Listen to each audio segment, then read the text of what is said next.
kulanti wanaagsan daawadayaal ku soo dhawaada Ohio Somali TV waxaan idin soo gudbinaynaa waraysi aan la yeelanayno mid ka mid ah dhalinyarada ugu saameynta badan magaalada Columbus.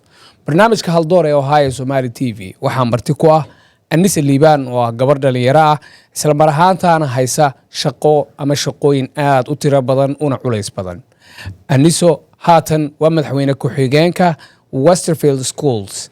Anisa ku soo dhawow Ohio Somali TV iyo barnaamijka Haldoor. Thank you. Aad waan u faraxsanahay in aan interview-gaan aan ka qayb galo. I am a big fan of this of the brand, and I'm just very excited to be here today. So thank you. Welcome again. Aniso, marka dadku maqlaan sawirkaaga arkaan ama muuqaalkaaga arkaan waa gabar da'yar hooyo ah in ka mid oo bulshada ay ogtahay marka laga soo tago intaas bal maxaad nooga sheegi kartaa annaga iyo dadka ku daawanaya waa tuma Anisa. ما شاء الله سؤال في عن بقى ويديسي أني وحنا هاي قبر مركن كوكورتي. I'm very proud of my Somali American heritage. And at that I'll say that mashallah قف يروانا هي هوينا وانا هي I have a child mashallah that is just 2 years old. I actually live in Westerville with my husband in the Delaware in the southern end of the northern end of the district. لكن أنا وحنا هاي قف أو مركان يرا I came to America just at the age of 2 and I've been here my entire life. So قبل كان Ohio it's really all that I know. وحبر الشيء ذنا وحنا هاي أرضي حسابته for example أو كوفي عنان. لكن دذال در يعاون عن كهلي الحمد لله والد كيجا قار أهان my هويو بلشدة بان كهلي أيان هرمر ugu gaartay waxbarashadii ha waxbarashadii so markaan soo gaabiyo waxaan ku imid dadaal aan sameeyay halkan ku soo gaartay sax baan ku soo gaaray mid kale gobolka iyo hadda magaalada Columbusna waan ka shaqeeyay so waxaan ahay qof oo public affairs baratay iyo haddeerna professionally non-profits baan ka shaqeeyaa baan caawiyaa. I do so much nonprofit support and so much work for the government that alhamdulillah this year I actually was recognized as a YWCA Woman on the Rise, which is a huge honor here in the state of Ohio. Not many people are recognized, and I was the first Somali woman to be honored, and I am so grateful to have received that recognition. And so sababta waxaas aan ii sheegayo it's because hadda kursi waxbarasho waan ku fadhiyaa like can I bring a lot of experience and a lot of years supporting this community. iyo حتى markaan ka shaqeeyay gobolka Ohio markaad ka shaqeynayay state house ka markaan ka shaqeynayay iyo City of Columbus Council markaan u shaqeynayay there are a lot of opportunities of program youth ku xisaabsaneed aan ka qayb aan aniga aan lead gareeyay alhamdulillah. And even outside of that my friend and I, we started a really important initiative called SOAR, where in Northeast Columbus, we helped a lot of ilmo badan baan caawinay oo ayagana maybe waalidkooda lacag badan may haynin ama summer school programs may u qualify garaynin. So I stepped up and alhamdulillah si gooni ilmahaas waa la caawiyay alhamdulillah, and we were able to inspire them to pursue a lot of things that they're passionate about. So alhamdulillah waxaan ahay aniga aanisi qof Mareykanka ku kortay baan ahay qof oo waxbarasho ka faa'iidaystay and someone that went and got higher education. And so education has played a big role in every aspect of my life. And so aniga waxaan ahay qof oo dadaashay baan ahay qof aan hadda rabto inay reer badan inay caawiso horumar siiso iyo labo kun ilmo hadda oo districtga dhigtaan iyo waalidkoodana inaan caawiyaan rabaa. So intaas baan rajaynayaa. dabcan dadkan daawanaya markay backgroundkaaga iyo storygaaga maqlaan dad badan ayaa ku dhiiranaan doona ama maaragtay samayn doona in ay ku codeeyaan waxna ka bartay taariikhdaada iyo qofka aad tahay. waad mahadsan tahay Anisa. haatan waxaa tahay Madaxweyne Xigeenka Westerfield Schools Board. And how did you get there? Sidee jagadaas ku heshay? Wallahi shakadan dadka markan u sheega runtii I think way yaabaan for a few reasons because they don't fully understand. Horta let me take a step back. kursiga aan hadda ku fadhiyo ma ahan mid dad badan ay fahmi karaan ay fahmayaan sababta ay tahayna usually markaan ka fakarno xildhibaano waxaan ka fakarnaa dadka oo hadda maasha Allah gobolka Ohio wax noo qabtaan. We think about Congress, we think about presidents, but school board positions are elected positions. Waa shaqo weyn bay tahay. Westerville schools haddeer I have the responsibility of supporting 15,000 ilmo. But hadda is on my plate. Ilmaha sidii iskoolka imaadaan, waxay cunaan, waxay bartaan. Markay albaabaha iskoolahan markay ka tagaan, that they have really good lives. All of that is something on marwalba aan ka fakaro. And I support all of the ma'alimin, all of the principals, and the superintendent. So waa shaqo weyn waaye. And so every parent or hadda Westerville schools district degan markay cod noo dhiibayaan waxaasoo dhan inay fahmaan waaye. That's just a small part of shaqadayda. Laakiin su-aashaada sidaan u jawaabo waxaan dhihi lahaa ani oo maybe adiga 2 years ago hadda cunugayga markuu 6 bilood markuu ahaa baa maalin ala isoo wacay oo dhahay Anisa qof oo dadaashay baa tahay oo meeshaan ku kortay oo ala u yaqaana oo youth caawiso dhalinyarada caawiso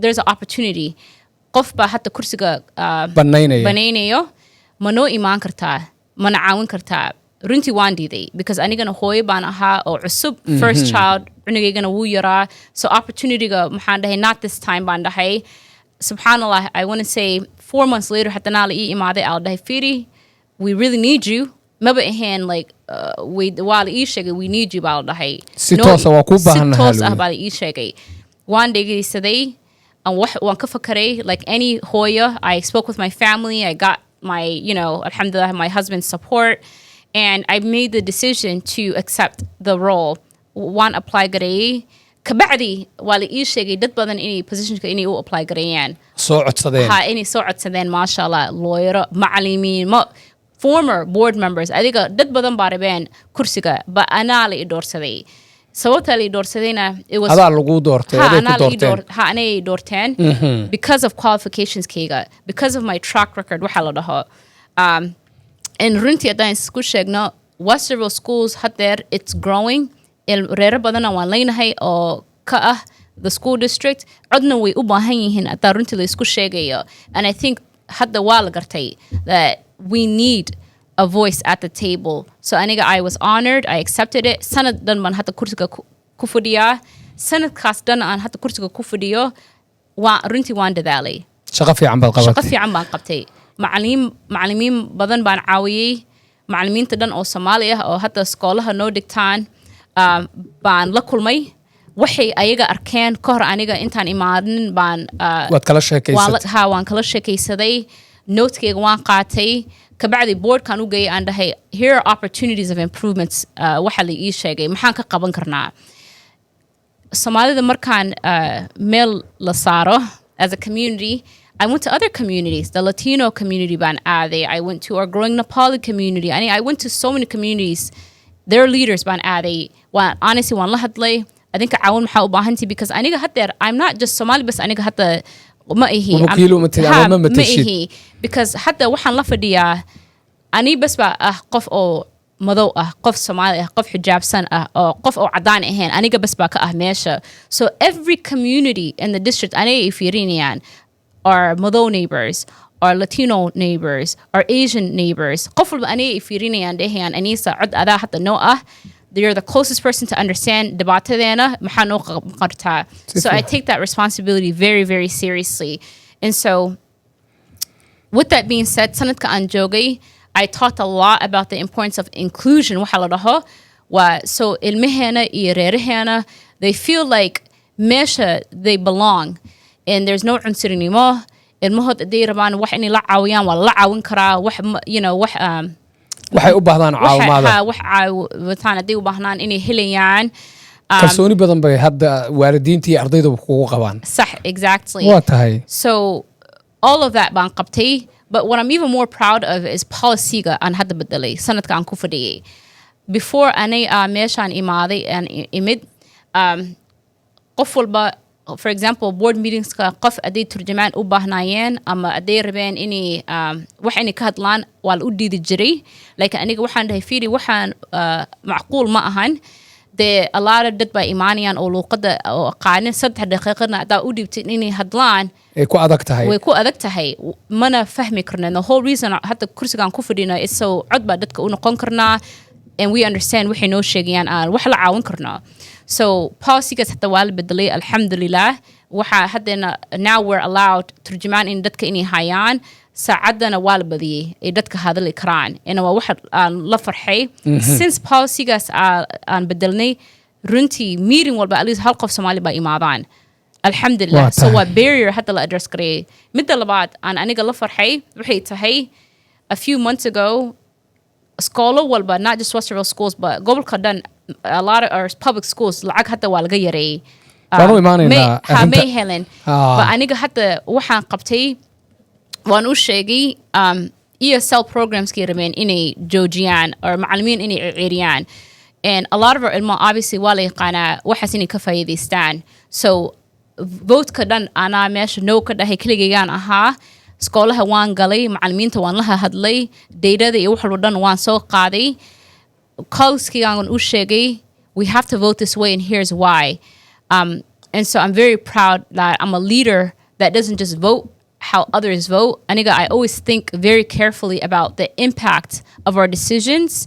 And so they see that. Waxas way arkan, and that's why I get again Madaxweyne Xigeenka because way arkan inaan ahayn just qof meel iska fadhiyo oo ha iska dhahayo but that I challenge them. Su'aal waan weydiiyaa ani ma xishoodii waan u sheegaa haddii wax qalad sameeyaan waan u sheegaa haddii ideas u baahan yihiin ideasna waan u keenaa researchkaygana waan sameeyaa and I collaborate with so many different people and so they see that waxaas way arkaan waa tahay dabcan hawl aad u adag baad haysaa Aniso bulshadaaduna waa ay kaaga mahadcelinaysaa dabcan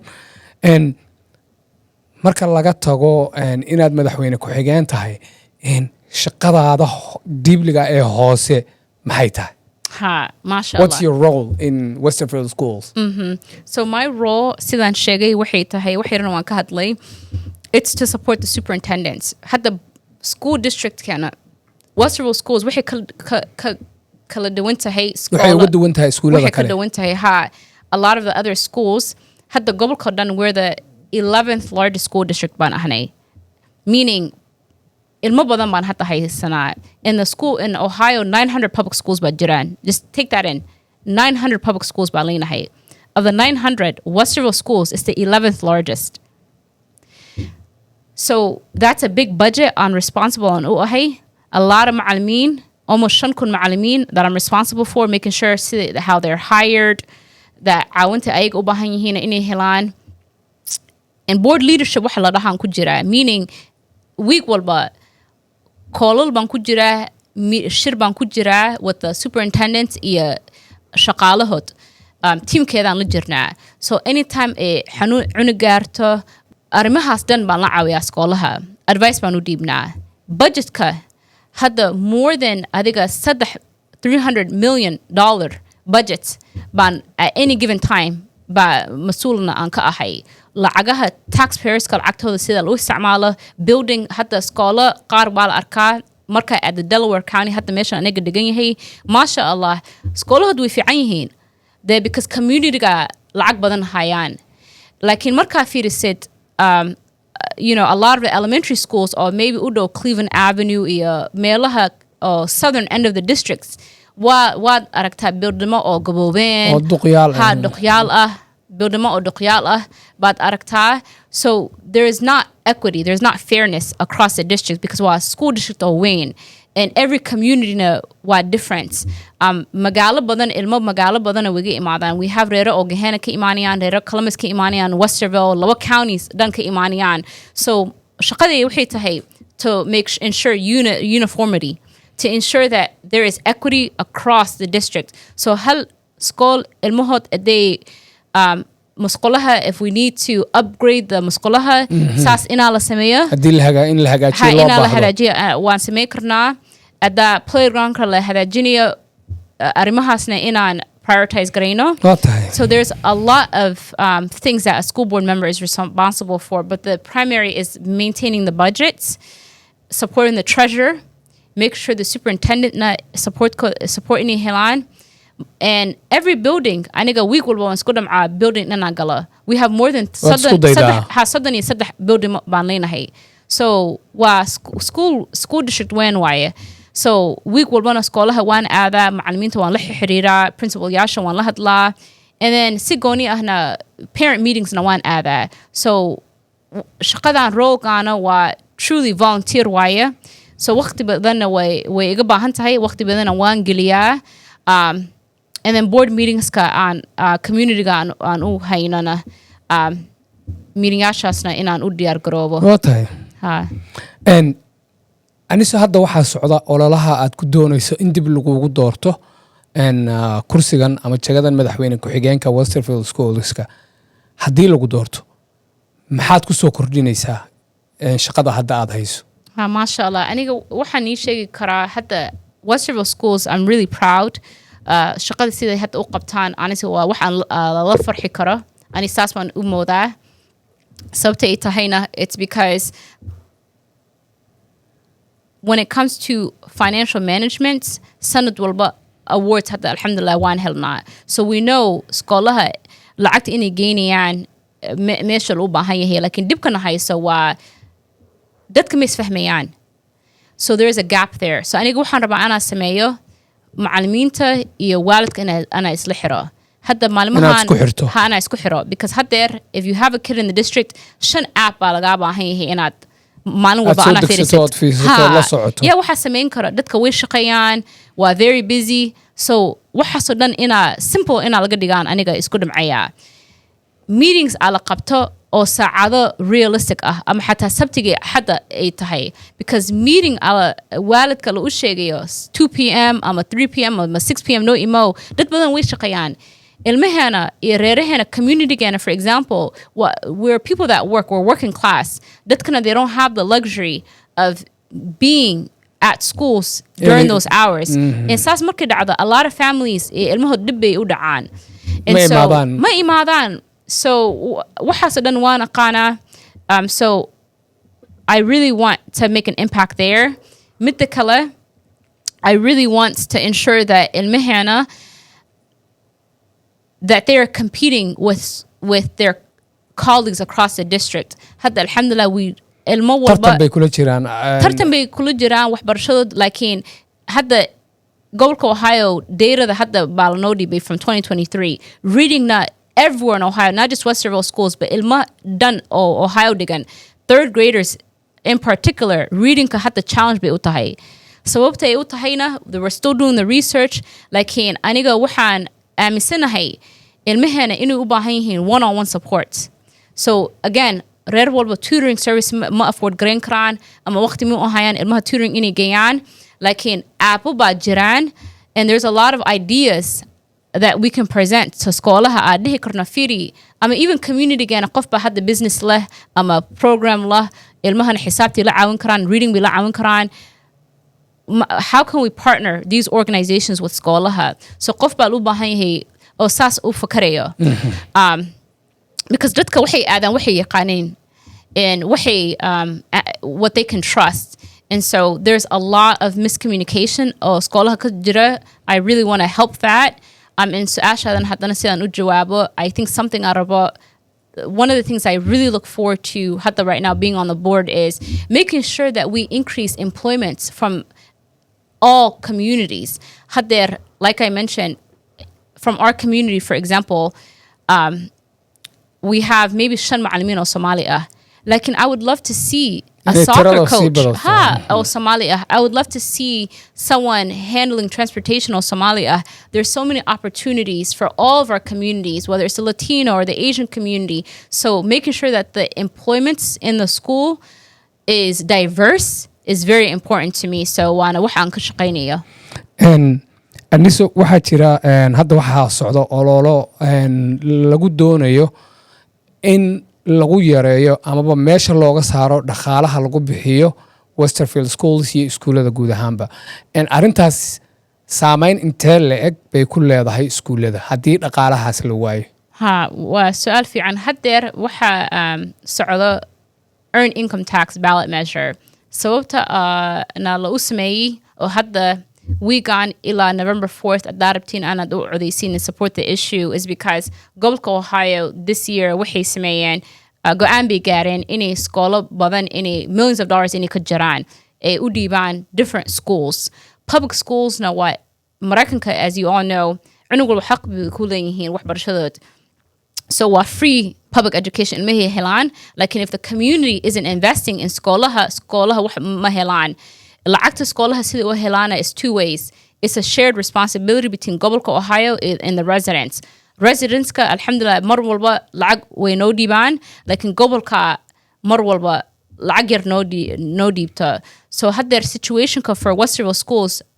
hadda issuegan ku dhacno ala pass green way unfortunately sanad walba $24 million baa la jarayaa budgetka laga bilaabo sanadkan laga bilaabo January marka loo codeynayo loo codeeyo January what that means is it'll impact transportation so cunug walba haddeer oo free bus qaataan senior high school students specifically bus yaasha waa la joojinayaa kindergarten adda ilmo leeyahay sida aniga oo kindergarten aadayaan ama kindergarten aadaan programkaas ana la jaro waaya ilmo adaa haysid oo summer school u baahan oo maybe sida aniga xisaabta aan dib aan u dhacay oo caawin u baahan resources u baahan summer schoolsna waa la joojinayaa macallimiintan hadda aan ka hadalay oo luqad kale ku hadlaan ama roles fiican oo hayaan oo macallimiinta waalidka iskoolaha isku xiraan those support services roles na waa la jarayaa our sports ilmaha sports hadday ciyaaraan lacagta fiiga kor baa la geynayaa hadda for example ilmaha $130 bay bixiyaan lakin $500 iyo wax baa laga dhigayaa so there's a lot more things oo hadda dhacayo hadda issue hadday dhacdo lakin aniga waxaan ka walwala there are a lot of parents subhanallah in our district oo ilmahood IEP needs leh ama ilmo oo tabcaan leh ama ilmo kulliita oo ilmo oo caawin u baahan special needs not even just special needs but maybe just in general caawin u baahan so lacagta la gelin lahaa ilmahaas cunug walba isku mid ma ahan ilmaha qaarkood waxay u baahan yihiin more time more money for their education so all of that will be impacted and honestly waxaas waa waxaan aniga mar walba aan ka fakaro anigana si ahaan qof ahaan aniga aad baan u dadaalay sanadkan oo dhan state housekan aadayay dadkaan weydiinaynay waan testify gareeyay communitygana waan ka codaystay inay ayagana waan ka codsaday communitygana waan ka codsaday inay garab istaagaan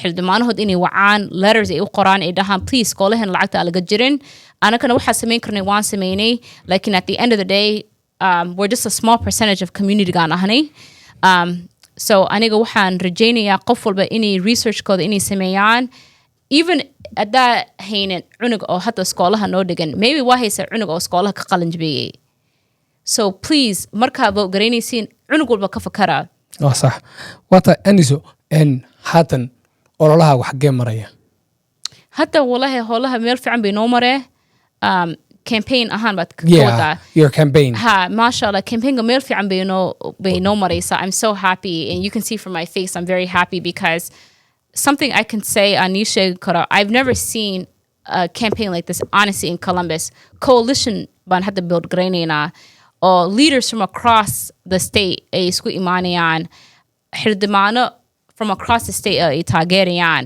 macallimiin unionska oo dhan alxamdulillah way endorse gareeyeen xisbiga democraticna hadda way garab istaagaan sababta waxaan dhan ay u sameynayaan is because they know communities like ours cod inay u baahan yihiin they know sanadkan shaqada dhibka dhan aan maray iyo dadaalka aan samaysay and way ii rabaan anigana shaqada fiican aan qabtay inaan sii wado waa tahay codad intee leeg how many votes ayaa laga rabaa qofka kursigan ku guuleysanaya so haddeer waxaan fiirinay about 18,000 votes baa u baahan yahay inaan meeshaan kasoo sidaan u guuleysto si aad u guuleysato waxaad u baahan tahay 18,000 votes so number yarna ma ahan inshallah waan guuleysanaynaa teamka hadda shaqadaan qabteen volunteeraheena retired residents. Honestly, it's so beautiful. Alhamdulillah, if you look at the campaign team out there, we have people not just Somali, wallahi, we have people from the Latino community, from our Adan communities. We have people all over. Oh, hadda ay garab istaagaan oo mar walba dariskoodan albaabahooda garaacayaan oo ay weydiinayaan Anisa yard sign ii dhiib oo ii hadlayaan oo dadka waalin iga dafaacayaan oo unfortunately carry a lot of hate in their hearts because gabar xijaabsana waan ahay, gabar muslimana waan ahay, qof madowna waan ahay, waxaas dhan way arkaan. So, waxaas dhan waa la arkaa. Like, despite all of that, the community at large, alhamdulillah, people are coming together in a way I think we haven't really seen before. And, at the end of the day, seeing walid or usually qof oo codeynin oo soo baxaan oo dhahaan Anisa runtii aniga politics ma sameeyey, qof ma codeeyey laakiin waxbarashada inaan codeynaya, that is so amazing. And intaas bes waan la farxay. Masha Allah. And haddii ay dhacdo in aadan ku guuleysan jagadan in aadan ku soo noqon, sax maxaa qorshaha oo ku xiga?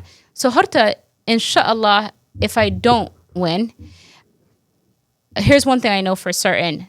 Shaqada aan sameeyo ma joojinay. Shaqada bulshada u hayso. Ma joojinay. Wali colleagues ka hataan la shaqeeya, alhamdulillah, each of them hata saaxiib aan la noqday, numberhood waan hayaa. Anytime community ga di dib haya, they know inaan wacayo, they know meetingyaasha inaan wali aadayo, sirigina anaan la shaqeynayo Westerville. In the community hata aan dhisnay inaan u keenayo mar walba xaflada aan, just like this last weekend, superintendentka way noo imaaday, alhamdulillah, oo shir aan qabanay in the community. So they know mar walba that I'm going to be someone reliable. Midda kale waxaan dhihi lahaa, inshallah haddaan guuleysanin, I know that our community, we're resilient people. Even if the levy issue doesn't fail, if it fails, I know as a community we will do what we always do. We'll put our heads together, we'll put our resources together. It will make sure that we are okay. But inshallah, I will come back. Inshallah, the voters of this district believe in me. They believe in my priorities. But in the event, inshallah, dan solabanin, I am fully prepared to support the people who do win. Whether they align with my values or not, I want to make sure at the end of the day, we always have a voice at the table. That's my number one priority. I've been saying that since day one. But aniga waxa ila fiican is that qof from our community is a voice.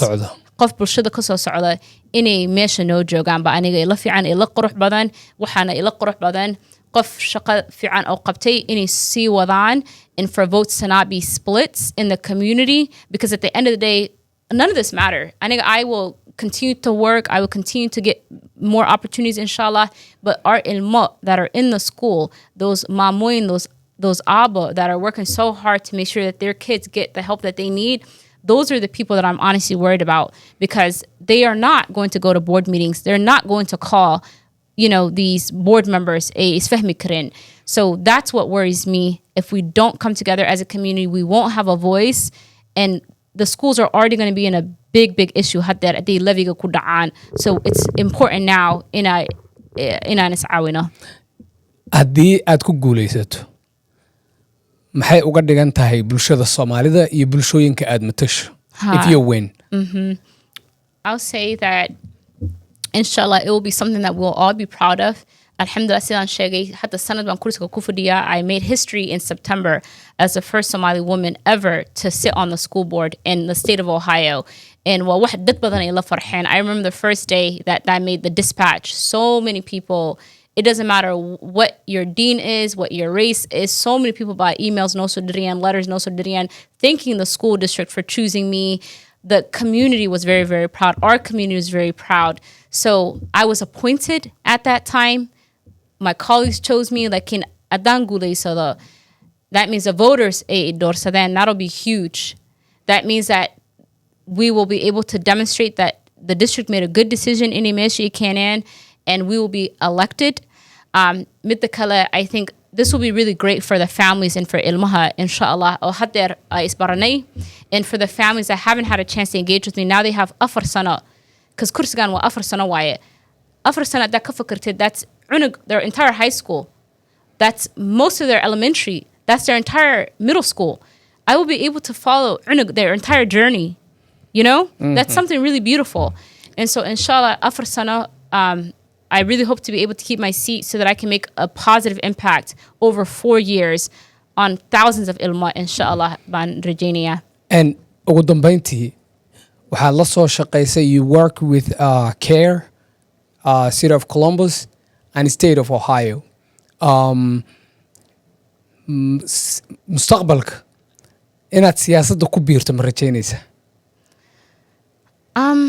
You know, wallahi, honestly, my main focus right now is honestly the schools.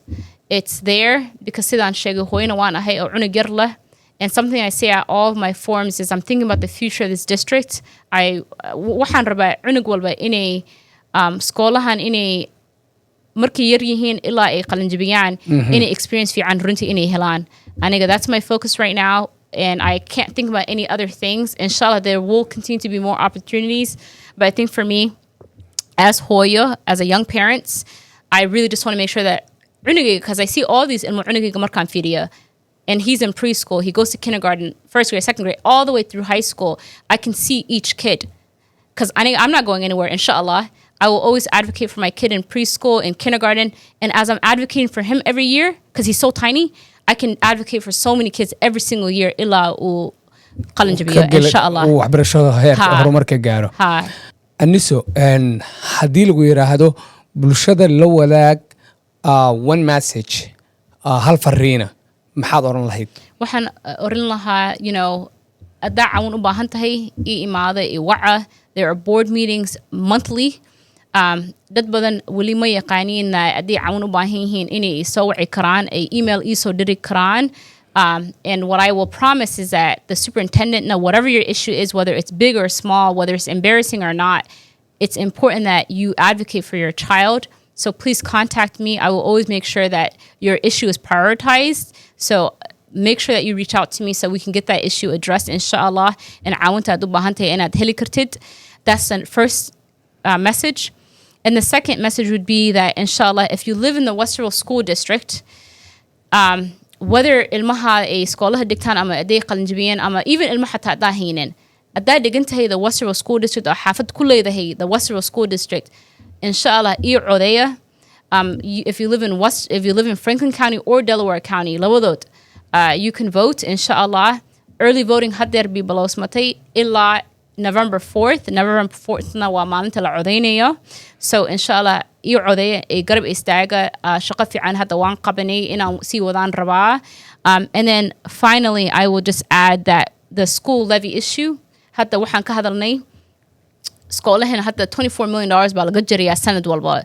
So ilmahena, it will really, really impact them. Anigana adaan guulaysado 4 sano marbi inaan waalid u sheego, sorry eeda cunugaada bas mala saari kara, ama sorry eeda cunugaada, I know breakfast inay maanta cunin, you know, sorry lacagta breakfastka kor bay aadaysa, ama cunug kindergarten baa leedahay, I know, you know, maybe daycare ma afford garayn kartid, but kindergarten na hadda program ma hayno. I don't want to tell families these terrible things. So let's come together, let's make sure ilmahena they get the resources that they need. Vote yes on issue 39. And if you live in Delaware, support the earned income tax ballot measure, inshallah. U'udeya. Aad iyo aad bay u mahadsan tahay Anisa Liban oo ah Madaxweyne Xigeenka iskuulada Westerville oo noogu warramaysay barnaamijka Haldoor. Anisa, waxyaabo badan ayaanu ka wada hadalnay, hase ahaatee muhiimadda ayaa waxa ay tahay in haddii aad ku nooshahay ama degan tahay Westerville, xaafadda Westerville, aad codkaaga siiso sida ayna ka codsatayba. anigoo Bashiir Taajir ayaa barnaamijkeedan la socodsiinay. sidaas iyo nabadgelyo.